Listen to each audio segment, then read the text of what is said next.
Welcome back. बड़ी ईद की बड़ी खुशियां आपको बहुत बहुत मुबारक हो। हमारे जो गेस्ट थे जो पहले हमारे साथ मौजूद थे वो जा चुके हैं, जाके खाना वाना खाएंगे, एंजॉय करेंगे और हम यहाँ बैठ के मजीद मेहमानों से आपकी मुलाकात करवाएंगे। आज की जो ट्रांसमिशन है उसका जो स्पॉन्सर है, जिनकी कर्टसी है, वो डालडा कुकिंग ऑयल बनास्पति बनाने वाले हैं। उनका एक प्रोडक्ट है जो स्टैंड अप, यानी कि उन्होंने बताया कि स्टैंड अप पाउच में है। ये जब आप रखेंगे इसको अपने किचन में तो आपको बॉटल वगैरह की जरूरत नहीं पड़ेगी। और कॉर्न ऑयल और कनोला ऑयल दोनों पाउचेस इनके स्टैंड अप में मौजूद हैं और ये बड़ा शानदार ऑयल और घी और बनास्पति बनाते हैं। बल्कि हम बचपन से सुनते आ रहे हैं, जहां मामता वहां डालडा, तो डालडा बनाने वालों की ये प्रोडक्ट है। और ये आज का जो शो है ये इसमें हमारे पार्टनर हैं। हमारी जो सबसे पहली मेहमान है उनको अभी रिसेंटली सितारा इम्तियाज से नवाजा गया है। उससे पहले तमगा इम्तियाज भी उनको मिल चुका है और पता नहीं कितने तमगे और कितने इनामात, कितने प्राइजेस उनको मिलने हैं। साहिरा नसीम हमारे साथ मौजूद है। अस्सलाम वालेकुम, आपको ईद बहुत बहुत मुबारक। वालेकुम अस्सलाम, आपको भी बहुत बहुत ईद मुबारक। जितने भी देखने वाले हैं उन सबको बहुत बहुत ईद मुबारक, जो यहाँ पे जो मुल्क से बाहर है सबको बहुत ईद। बहुत शुक्रिया आपका आने के लिए। हमारे जो दूसरे मेहमान हैं वो मेरे बड़े भाई हैं और शानदार आदमी हैं, मेरे उस्तादों में से भी हैं। मैं उनसे बहुत कुछ सीखता हूँ। मैंने अपनी जिंदगी में अगर पॉजिटिविटी सीखी है तो इस शख्सियत से सीखी है। उसामा गाजी उनका नाम है। अस्सलाम वालेकुम उसामा भाई, कैसे हैं आप? आपको बहुत बहुत ईद मुबारक। आपको भी बहुत मुबारक। जब आप इस तरह की बात करते हैं ना तो मुझे डर लगने लग जाता है कि कहीं कहीं आपने पता नहीं क्या क्या किया होगा कि ये भी इसी से सीखा है। इसलिए कहते हैं बड़े भाई को कम बुलाना चाहिए, तो वो आ चुके हैं आप हमारे दरमियान।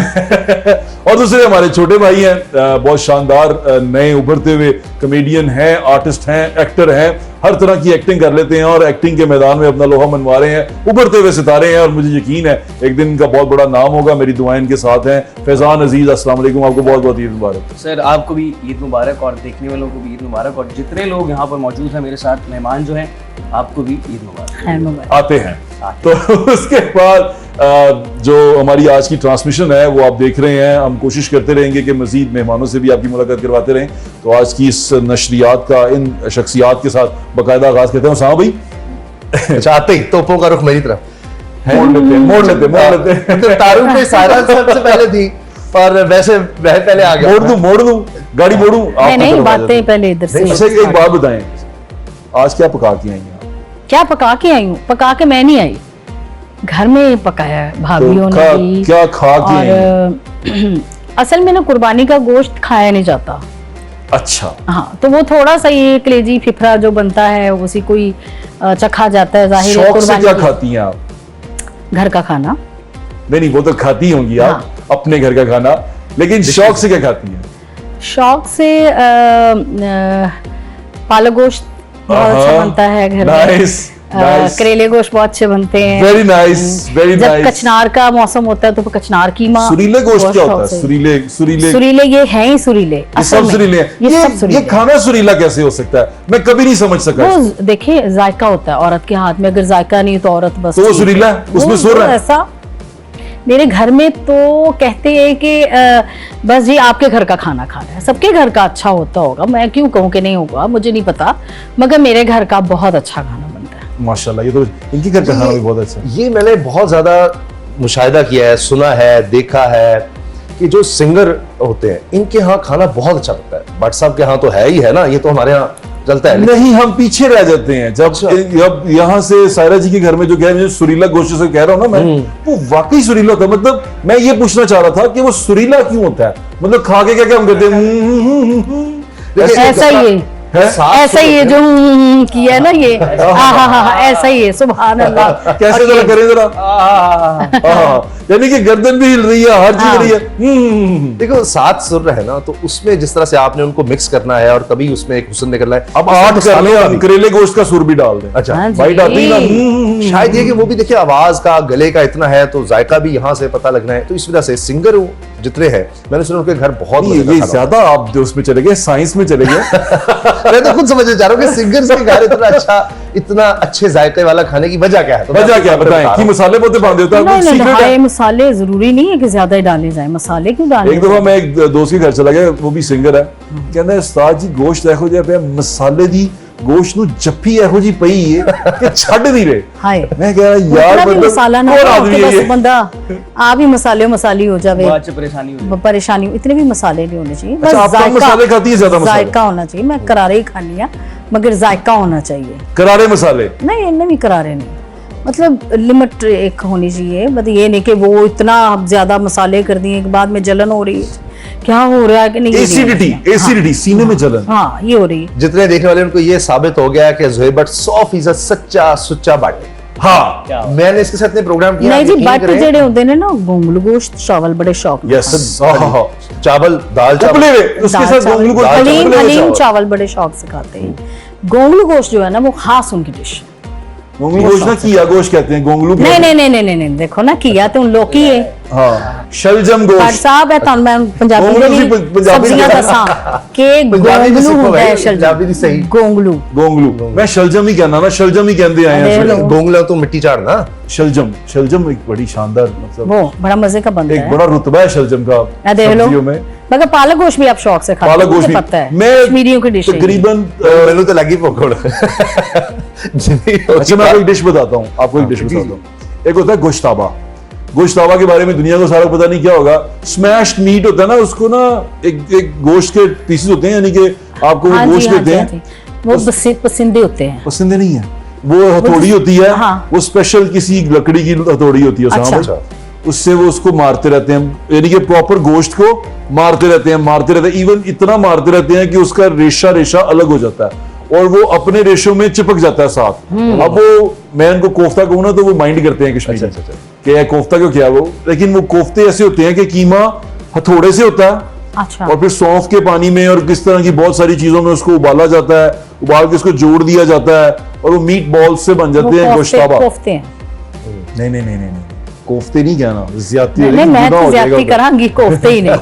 कोई वो असल कश्मीरी में कोफ्ते। हमें एक्सप्लेन करने के लिए। हाँ। लेकिन वो हथौड़े से होते हैं और उसमें कहीं पर भी उसका कीमे का कोई वो नहीं होता, शाइबा अच्छा। नहीं होता, ना ही उसमें वो बड़ी वाली वो टोका इस्तेमाल किया जाता है कीमा करने के लिए। हथौड़े से स्मैश्ड मीट होता है जिसको स्मैश को बनाए जाते हैं गोले, और वो गोले के बाद आपको सफेद में भी होता है वो ग्रेवी अच्छा में। थोड़े के साथ भी होता है, थोड़ा लकड़ी का मगर होता है। अम्मी मेरी करती थी, अल्लाह ताला उनको जन्नत नसीब आमीन, करे। आमीन। ਉਹ ਪੰਜਾਬੀ ਚ ਕੀ ਕਹਿੰਦੇ ਸੀ ਕੁੰਡੀ ਡੰਡਾ ਤੇ ਉਹ ਕੀਮਾ ਦੌੜੀ ਉਹਦੇ ਡੰਡਾ। ਚ ਹਾਂ ਉਹਦੇ ਚ ਹੀ ਕੁੱਟਦੇ ਸਿਲ ਰਹਿੰਦੇ ਵੱਟੇ ਦੇ ਸਨ। ਉੱਤੇ ਹਾਂ ਜੀ ਕੀਮਾ ਡੰਡੇ ਨਾਲ ਸਿਲ ਵੱਟੇ ਕੁੱਟਦੇ, ਤੇ ਕਰਦੇ ਹਾਂ। ਸਨ। ਉਹ ਕੁੱਟ ਕੇ ਤੇ ਫਿਰ ਉਹਨਾਂ ਨੂੰ ਬਣਾਉਂਦੇ ਸਨ ਮਸਾਲਿਆਂ ਚ ਤੇ ਪਤਾ ਨਹੀਂ ਕੀ ਕੀ। हाँ, ये पंजाबी में भी इसी तरह होता था ना कि फिर वो लोहे का दस्ता यूज कर, माम दस्ता हाँ। यूज कर लेते थे, वो चट्टू वट्टा कहते हैं उसको। हाँ जी ठीक है, चट्टू वट्टे हाँ। के अंदर वो करते थे, लेकिन वो थोड़ा अजीब होता था। वो बंदा मुझे इशारे करा रहा है, ब्रेक ले लो, कुछ हो गया उसको, छोटा सा ब्रेक ले, मैं चेक करूं कैमरामैन को क्या हुआ, टेक ब्रेक। क्या होगा कि आप इसको फ्रेम जब करवाएं ना अवार्ड को, तो उसके नीचे चेक भी लगा जी हाँ जी मैं तो जरूर लगवाऊंगी। ये यही आप बोलते हैं। बाज दफा से होता है ना कि बड़े ईदी देते हैं, 5 रुपए दे देते हैं, तो 5 रुपए आप वो फ्रेम करवा के रख लेते हैं कि ये फलां बड़े ने दिया था। हालांकि उस वक्त आप उनको कंजूस और मक्खी चूस कह रहे हो कि बड़े कंजूस लोग हैं, लेकिन उसके बावजूद हाँ। आप वो अवार्ड को उसके नीचे। अच्छा वो पता नहीं असला भी आप रख सकते हैं कौन कौन सा? वो उसमें प्राइड ऑफ परफॉर्मेंस में अच्छा है। वो मुख्तलिफ है। हाँ इसमें जी। कुछ नहीं है, तमगा इम्तियाज में अच्छा, कुछ नहीं है। लेकिन बहरहाल अवार्ड होता है ये खास award तौर पे बस, मैं ऐसे ये लोगों कहती को हूँ जिसपे सब लोग कि लेकिन हम award- सेलिब्रेट करते हैं आपका अवार्ड। आप बहुत अच्छी हैं और हमेशा हमारे कहने पे आती हैं और हमें इज्जत देती हैं इसी नहीं, तरह, नहीं, नहीं, तो नहीं, हमारे आप लिए बहुत आप अच्छे काबिल एहतराम हैं और ये आप डिजर्व करती आप हैं, बहुत हमें ऐसा अच्छे लगता है। फैजान भाई कुछ हमें हमारी तरफ से ये राउंड ऑफ अप्लॉज।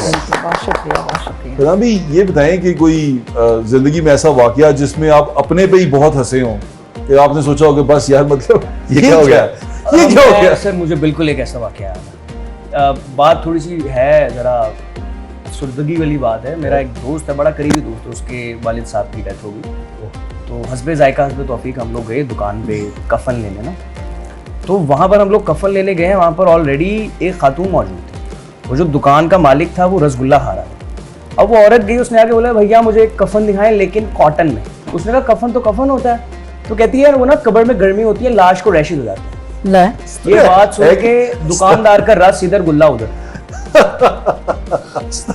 तो रैशेज ये हो एक जाते हैं। ऐसा बिल्कुल, तो ये एक ऐसा वाकया था जो मुझे लगा कि यार लोगों ने क्या मतलब, इंसान एक मर गया है, आपने उसको भी एक फैशन के अंदर कर दी कि भाई कपड़ा कॉटन का हो या रेशम का हो। ये एक सच्चा वाकया है, मैं जो आपको अभी सुनाने लगा हूँ। हमारे एक दोस्त थे, बड़े आदमी है, नाम नहीं लूंगा, समझ जाएंगे वो ना टीवी पे जब मैं बोल रहा हूँ।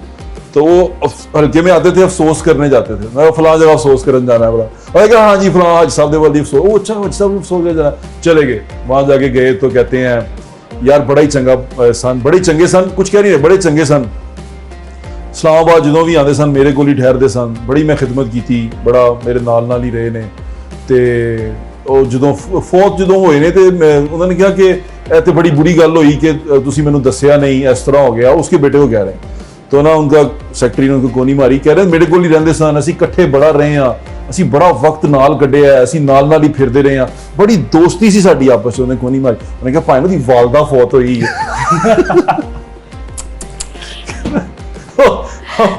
जिसकी तरफ अफसोस कर रहे हैं वो यूं देख रहा है कि ये मतलब नाल रहे हैं, इकट्ठे रहे हैं, कितने रहते हैं। तो ये बड़ा एक अक्सर हो जाता है ये इस तरह की चीज। फिर एक मेरा दोस्त था, इसी से ना मतलब अफसोस वाली बात से, वो हम वहाँ कसूर में थे, हम खेस खरीद रहे थे, तो उसकी वालदा का नानका था उसका। तो बंदा कहता है यार केस लेने एक जगह पे चले गए, साहिरा जी इधर खेस लेने चले गए। तो बंदा कहता है भाई जी बड़ा अफसोस होया है। अब उसके ना उससे पीछे खालू फौत हुआ था, तो वो करी जा रहा है, अच्छा कहता बड़ा अफसोस होया है, लेकिन ना चलो दुनिया के नाल वो भी कह रहा है हाँ जी इस तरह ही है। तो कहता अम्मी की उम्र कितनी सी, कहता की मतलब अम्मी की उम्र कितनी सी। तो वो बंदा भी शर्मिंदा हो गया, उसने कहा है मतलब मैं गलत पूछ रहा, कहना कि नहीं अम्मी कितों फौत हुए, कहता मेरी अम्मी जिंदा ने, खालू फौत हुए ने। तो इस तरह की चीजें हो जाती हैं, बंदा होता बड़ा दुख का मामला। बिल्कुल लेकिन जब भी आप किसी की तरफ अफसोस करने जाएं तो आपको पता होना चाहिए कि कौन फौत हुआ है और मैं किसकी फौतगी पे जा रहा हूं। जल्दी में आप बहुत सारे ब्लंडर कर जाते हैं, तो वो ब्लंडर से बचना चाहिए, क्योंकि वहां पर खड़े होकर आप मजाक का वो बन जाते हैं। आपके साथ कभी ऐसे हुआ? नहीं, शुक्र अल्लाह का नहीं हुआ। आपके साथ ये चीज जरूर सीखी कि जब भी किसी के वालिदैन के बारे में आदमी पूछे ना, तो जो हमारे नौजवान बच्चे हैं वो देख रहे हैं, तो हमेशा अल्फाज, जिस तरह हमने ये सीखा अपने बड़ों से कि कहते हैं कि अगर आप किसी को बात कर रहे हैं ना, तो आगे से वो नहीं समझ पाया कुछ, कहते हैं मैं अपनी बात आपको समझा नहीं पा रहा, या मैं अपनी बात आपको लगता है जिस तरह बोल रहा हूँ मेरे अंदर कुछ खामी, इस तरह अपने ऊपर लेकर। बात वही है कि भाई आप समझ नहीं रहे, तो समझ नहीं आ रही। हाँ, ये नहीं कहना आपको मेरी बात समझ नहीं आ रही, कहना कि मैं अपनी बात आपको समझा नहीं पा रहा। इसी तरह से जब भी किसी से पूछना है तो उनसे पूछना है आपके वालिदैन हयात है, कोई नहीं कहना कि वो जिंदा के मर गए, ये नहीं कहना। हाँ, दोनों के बारे में आप पहले ये पूछना कि हाँ जी अगर खुदा ना खास्ता उनका इंतकाल हो गया तो फिर बंदा कहते हैं तो फिर आप दुआ करिए। पहले ये नहीं कहना कि अल्लाह ताला ने जिंदा है या फौत हो गए, हमेशा हयात का लफ्ज करिए, वो हयात है आपके साथ है, इस तरह। तो ये सारे जोक्स फौतगी पे डाले हुए हैं, फौतगी पे जोक्स बनाए हुए हैं। हमारा सारा टॉपिक ही मोड़ दिया, ब्रेक ले ले, मैं ब्रेक में समझाता हूं। ईद है सायरा जी, मैं वही समझाना है, मैं की बंदा है, सारे जोक्स ही उन्हें उधर ले गए, एक दे के ब्रेक में समझा के आता हूं।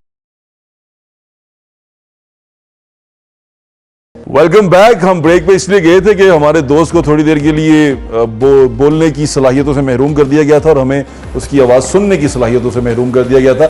ये भी एक ट्रिक होता है फैजान। बिल्कुल। हाँ भाई, ये ट्रिक होता है ताकि एक उभरते हुए नौजवान को हर मुश्किलों का सामना करने के लिए तैयार किया जाए। क्या बात है कि उसकी आवाज़ कभी भी दबाई जा सकती है, कभी भी दबाई जा सकती है। बिल्कुल। बेटी तो तैयार किया हमने कि भाई तू तैयार रह। हाँ भाई, आप क्या खा सकते हैं 3 टाइम 7 दिन जो आप खाना खा सकते हो?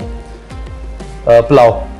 देखिए मैं भी, ये क्या चक्कर है? मैं कुछ भी खा सकता हूँ, ये सब चावल के अंदर चावल के साथ मैं कुछ भी खा सकता हूँ। जाहिर है, चावल है ना, पुलाव भी है। भिंडियां नहीं खा सकता। आपने कभी सोचा आप गलत काम में आके आप कोई कुकिंग शो करते हैं, कुछ किस्म का काम करते हैं, मैं ना बार बार मुझे ख्याल आ रहा है कि सारे साहब हैं, इनसे पूछें अच्छा सिंगर कैसे बना जा सकता है। नहीं, वो रोटी का पूछी जा आपसे मैं सोचता हूँ कि कोई भी मेरी वाकफियत ज्यादा है उनके साथ, और हमारी असल में ना उनकी डालडा के साथ वाकफियत है, इसीलिए बार बार कह रहे हैं। ज़ुहैब को बंदा बुलाए, इससे मत पूछे कि एंकर कैसे अच्छा बना जा सकता है कोई, और इनसे पूछे कि खाबा कैसे अच्छा बना जा सकता है। रोटी के बारे में पूछा। अच्छा, सायरा जी भी मेरे जैसी हैं, बिल्कुल सेम है हम। अच्छा, और ये भी रोटी बहुत शौक से खाती हैं, डॉक्टर के मना करने पे रुकती हैं, ऐसे नहीं रुकती। शौक से तो मैं भी बहुत खाता हूँ, लेकिन आप तो सिर्फ ये प्रोग्राम निकाल लें, जितनी डिस्कशन 90% खाने के लिए बड़ी बहुत मजा आया, बहुत मजा आया। बड़ी ईद होती रोटी की, सायरा जी बताएं आप। नहीं मगर तुसी हुन जानते हो बड़ी ईद रोटी दी होती है, मतलब वो खाया नहीं इतना जाता, वो नहीं खाया जाता, कुर्बानी का ना। इधर तो आप तो खाते होंगे शौक से, मगर अभी जो मैंने बताया ना जो बना हुआ है तो वो तो पुलाव अल्लाह ताला की नेमतों में से एक बहुत बड़ी नेमत है। तो चांपा वाला होवे तो बड़ा मजा आता है। वो तो काली मिर्च दा होवे। क्या बात है। यखनी वाला। मैं फिर राइड करा ला। तू तो निकल। बाकी हम देखें। सायरा जी, वो एक गाने से याद आ गया, दरखास्त थी एक, वो जो आपको पता है कौन सा वाला था गाना मेरा फेवरेट? दरखास्त है, मैं तुम ये दे रहे हो कि बिल पे नहीं हुआ तो दरखास्त दे दो, तो बहुत बिल आ गए है ना। अच्छा, नहीं बड़ा है। ओहो, केड़ा सी पहले याद दसो। आपने एक तैतुल लफ्ज में अपने एक प्रोग्राम में कहा था हाँ जी, कहा था ना, हाँ। ओ जा उड़ जा ले जा चिट्ठी, उन्होंने कहा गाना सुना दे, अच्छा इनको कहा, इन्होंने कहा मुझे गाना बड़ा पसंद है, वो सायरा नसीम है ना, उनका गाना मुझे बड़ा पसंद है। वो होस्ट जो थी उन्होंने कहा कौन सा गाना पसंद, उन्होंने कहा गा के सुनाए ना, तो गाना गाया नहीं जा रहा, तो कह रहे जा उड़ जा ले जा चिट्ठी मेरे ढोले दी वे कबूतरा, मैं कह करके रहे अब आप गा के सुना दे। वो क्या बात है, बड़ा मुश्किल है ये, Thank देखिए you, मैं man. गाने नहीं लगा मैं। अच्छा। मैं खासा ऐसे ही गाऊं कि मुश्किल बात ही हजम नहीं हो रही, गले से उतारी है मैंने, हाँ लेकिन नहीं गा सकता, मुझे ਤੁਹਾਡੇ ਹੁੰਦੇ मैं गा सकता। मेरे ਹੁੰਦਿਆਂ ਤੇ ਸਾਰੇ ਗਾ ਰਹੇ ਨੇ ਤੇ ਹੁਣ ਤੁਸੀਂ ਵੀ गा ही लवो। उसामा भाई बहुत अच्छा गाना गाते हैं, अच्छा जी, पता आपको क्या चलिए आता है? फिर वो जो सुनाएं। आप गाना गाते थे जब हम गाड़ी पे जाते थे, आप गाना सुनाते थे, सुनाएं उसके बाद आप मुझे गाड़ी से निकाल देते थे भाई। सुनाएं, नहीं गाते तो सुनाए जरूर उसामा भाई तो सुनाए। माशाल्लाह उफ, तौबा। अच्छा जी। तौबा, वो ऐसे ही अस्तगफिरुल्लाह, साबिक ये वाले अस्तगफिरुल्लाह वाले सिंगर हैं। हैं? हाँ हाँ, उफ, अस्तगफिरुल्लाह जरा के यार। अस्तगफिरुल्लाह गाना सुनाया। मैं वो सिंगर हूँ कि वो कहते हैं ना ये बाथरूम सिंगर है, तो मैं बाथरूम में गाना शुरू कर दें तो पानी आना रुक जाएगा, लो जी। फिर अजाब में वापस चले जाना है। जामी आप गाना गाते हो? वापस सर मैं कभी कभी थोड़ा थोड़ा गुनगुना लेता आप फिर गाओ सुनाएंगे थोड़ा, गाओ मेरी गाओ, आवाज- अभी गाओ। क्योंकि ईद का दिन है तो खुशी बर्दाश्त सबको करनी मनानी बेटे इजाजत लेके गाना, बड़े सिंगर बैठे हुए हैं, कानों नहीं, को हाथ नहीं, लगा माशाल्लाह, के माशाल्लाह। हेलो। अब तो उनको अवार्ड भी मिल गए ना, तो वो उनमें इजाजत और है, हौसला बहुत ज्यादा है, इजाजत है बर्दाश्त जी। कर लेंगे। बिस्मिल्लाह। मेरा एक छोटा सा सवाल है कि एक आदमी जब कोई म्यूजिशियन होता है उसको खान साहब कहते हैं, तो जब एक खातून कोई म्यूजिशियन होती है, गुलकारा होती है, तो उनको क्या- खानम अल्लाह खानम क्यों खानम क्या है? कहेंगे? नहीं नहीं सायरा जी बस उनको ठीक भी है। खान साहब ही कहेंगे। मैं क्यों, मैं खान साहब तो मैं खान साहब की शागिर्द हूँ। ओ मेरे कान को हाथ लगाओ, बिस्मिल्लाह। सायरा जी के आइए, नाम इतना ले बड़ों से- कानों को हाथ इजाजत लगाओ। है जी, सायरा जी इजाजत है जी, इजाजत है बाट जी। साहब जी तुसी फिल्म च काम कर रहे हो ना, मैं दस नहीं रही, मैं दस नहीं रही, नहीं मैं नहीं, बता अच्छा, रही हूँ। ये खुफिया फिल्म है, मैं आपको बाद में बताऊंगा। ये रिलीज नहीं होगी, ये लीक हो। मगर इंशाल्लाह मैं आपको ये भी बता दूं कि इंशाल्लाह फिल्म में तो उन्होंने करना है, मेरे गाने में जरूर मॉडल आएंगे ये। अरे हाँ इंशाल्लाह साइन हो गई, क्या हो गया बात जी, है। डन हो गया। चल बेटे कान को हाथ लगा करो। इजाजत है जी, इजाजत है। भाई मिनट बाद मैंने पढ़ानी है, मिनट बाद कान पढ़ जाते। हाँ जी एक बिस्मिल्लाह। दफा चले, बिस्मिल्लाह। मैं थोड़ा सा गुनगुनाऊंगा, मैं बिल्कुल अताई सिंगर ही हूँ, मैं चलिए थोड़ा सा गुनगुना देता हाँ। हूँ। हो सोचा क्या कभी ये तूने कि मैं तेरा कौन हूँ, कभी तूने ये सोचा क्या कि तू मेरी कौन है, तेरी दुनिया में मेरी तस्वीर है बनी, मेरी दुनिया में तेरी कभी भी न थी कमी। उठा कर वाह जबरदस्त। नहीं वो मेरी जिंदगी चुंदी कोई कमी नहीं है। अच्छा बात सुनो, कॉमेडी करते सायरा जी एक और बड़ी मजेदार हैं आप? चीज है। कॉमेडी करते हैं? हाँ हाँ, उन्होंने देख लिया आपके गाने से अंदाजा लगा लिया। ये इसकी कॉमेडी दिखाता हूँ बेटे, ये वो है जरा वो बात वाला करो, कौन सा वो अमिताभ बच्चन वाला। नमस्कार देवी। शाबाश शाबाश, पहला प्रश्न 20,000 रुपए की। Rekha ji, I love you रेखा। पहला प्रश्न 20,000 आपकी स्क्रीन पर आ रहा है, ये ठीक है, सही। प्रश्न आ रहा आ गया कुछ भी नहीं लिखा, खाली है। सवाल यहाँ है। है ठीक सवाल है, यार। ठीक है, ठीक अच्छा है। सायरा जी चलिए, ठीक है। ये तमाम तो चलता रहेगा, हमारा रोजमर्रा का काम है। वो क्या करूं? नजर करें हमारी। ये गाना आपको पता है कि आजकल सब कवाल गा रहे हैं। कौन सा वाला? जाओ चलो जो चिट्ठी मेरे डोले। सीरियसली? मैं कहती हूँ कि इतना मशहूर कर दिया उन्होंने, ये इतना मशहूर कर दिया, नाम नहीं लेते कि किसने गाया है, ओए हो, मगर सबको पता है कि मैंने गाया है। सायरा नसीम जी ने गाया। ठीक है ना? हाँ तो वो जो अल्लाह ने इज्जत देनी वो तो देनी, वो पता नहीं करते कि बस हम ही ने गाया है। मैंने कहा ठीक है, मेरी खुशकिस्मती ये है कि मेरा गाना गा रहे हैं वो, हाँ, ये बहुत बड़ी बात है। ऐसे ही है। इनको बहुत पसंद है, तो चलिए आज आपको ही डेडिकेट करती हूँ मैं। जा उड़ जा ले जा चिट्ठी मेरे ढोले दी वे कबूतरा, जा उड़ जा ले जा चिट्ठी मेरे ढोले दी वे कबूतरा, दस ढोल सजन नू कली मर जावांगी, जिथे तू वसना है उथे ले जा नाल नाल नाल, जा उड़ जा ले जा चिट्ठी मेरे ढोले दी वे कबूतरा, वे कबूतरा, वे कबूतरा। खत नहीं ये होके आते हावा दी तेरी रे शाला मेरी होवे तेरे पैरां च अखीरे अपनी अखां विच हंजू मेरे ले जा सजना दे दिल दे बने रे उत्ते बै जा सो रब दी तैनू ओनू लेके आवी ओ वेख लिया के मेरे खुले वाल वाल वाल जा उड़ जा ले जा चिट्ठी मेरे ढोले दी वे कबूतरा वे कबूतरा वे कबूतरा। वाह वाह वाह वाह Thank यार you. भाईजान जैसे क्या बात है। अब इंडिया के पुराने गाने जो लेजेंड थे ना, ये लेजेंड सॉन्ग है। आपके आने का, हमें इज्जत देने का बहुत बहुत शुक्रिया। आपको बहुत बहुत ईद मुबारक और आप आपको भी खुश बहुत रहें, मुबारक। सलामत रहें और इसी तरह आपका हल्की शुक्रिया कि आपने याद कर ही लिया मुझे। फुल्की। हमेशा याद करता हूँ मैं और आपको। सबसे बड़ी मैं जो बात कहना चाह रही हूँ कि ईद तो है, हम सबके लिए है, मगर जिनके शहीद हो चुके हैं हम उनके साथ हैं। ये ईद हमारी उन्हीं के साथ है, उनके बेशक। गम में हम बराबर के शरीक हैं। बेशक तो ये ईद उन्हीं के इनाम है बेशक जी। बेशक बिल्कुल ऐसे ही। आपका बहुत शुक्रिया फैजान भाई। सर। साहब भाई आपका बहुत शुक्रिया। आप हमेशा हमें इस इज्जत से नवाजते हैं। आपकी रहनुमाई का, आपके प्यार का बहुत शुक्रिया। Thank you and best of luck for your future endeavours. हाँ। अगली ट्रांसमिशन में अल्लाह का अगले अमल आवर में करे। आपसे मिलते हैं। हमारे साथ जुड़े रहिए।